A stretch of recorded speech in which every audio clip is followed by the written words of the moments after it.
on this morning is Dell, because it's absolutely falling after the company's AI server sales failed to impress investors. Dell, of course, it's been riding an AI wave that has seen the company stock more than triple over the past year.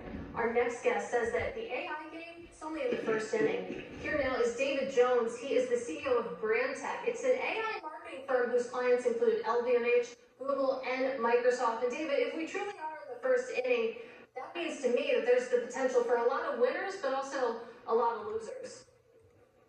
Yeah, absolutely. I think you're talking about Dell. I mean, if you look at it on one level, they double their AI server sales and their stock plummets 20%. But as you mentioned, I think it has much more to do with the fact that the stock's up almost 300% over the last 12 months. But actually, what I think it really underscores is that all roads lead to NVIDIA. Dell obviously is still a fairly major company, but they were very much the poster child of the pre-mobile world. And NVIDIA is very clearly the poster child of the AI world. And, a company that did 26 billion of revenue in Q1, 262% revenue growth. It's pretty remarkable. And I think if you're looking in absolute terms, Dell doubling their AI server revenue is great, but if you're looking in relative terms to 262% overall revenue growth at NVIDIA, they're a laggard. Yeah, and maybe it's safe to say we're in the second inning or the third inning when those roads lead somewhere other than NVIDIA, but certainly right now that is definitely the setup. So I want to talk a little bit more about your business. You're an AI marketing firm. Maybe you can just tell our audience what that means. Are you using AI to make the ads, or are you using AI to really identify where the opportunity is? No, we have a platform called Pencil. It's been in market since 2018. It aggregates all of the best large language models and it uses them to create finished ads. It's quite unique as it doesn't just do an image or a video or text. It actually creates finished ads. It plugs directly into the advertising accounts, TikTok, Instagram, Facebook, YouTube. And we've made now over 1 million ads using generative AI across 5,000 brands. We've spent $1 billion of media through the platform, which allows us also to deliver predictions on what's going to work better.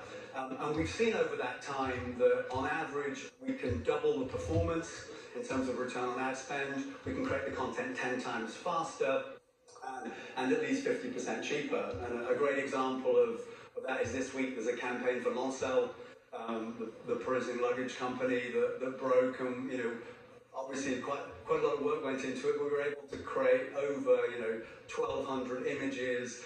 We refined that down to 8 final images of 8 final cities, which we were able to do in 6 hours. And if you compare that to the old way of working, and in the old way, people would have 20 people would have got on planes. They'd have flown to Tokyo and to Paris and to Athens and gone all over the world and had a pretty major carbon footprint. And in the new world, you can do all of that in 6 hours. David, I'm sure there's a lot of people listening right now who are pretty worried hearing you talk. So how much human oversight is there when it comes to actually creating ads with AI? Because I played around with ChatGPT and it's spit out some pretty crazy things. I could imagine that maybe it's a similar story when it comes to the AI that you use. So look, I personally think we're going to see the greatest creative revolution in history, and I personally think this is going to be a fantastic thing for humans. If you look at it simplistically, there's about the same number of people who work in the traditional advertising industry today as who did, 15, 20, 30 years ago. There's now 60 million people who make a living in the creator economy, and if the mobile phone made everyone a creator, like generative AI almost gives everyone the powers of an advertising agency. So I really think this is going to be a huge creator of jobs and of employment. I think if you look across human history, every time humans have had exceptional tools, we've done pretty amazing things with them. Simple example, like in the 1800s, over 90% of the world worked in farming or making food. Today it's less than 2%. You could conclude from that that there must be mass unemployment amongst humans. Absolutely not.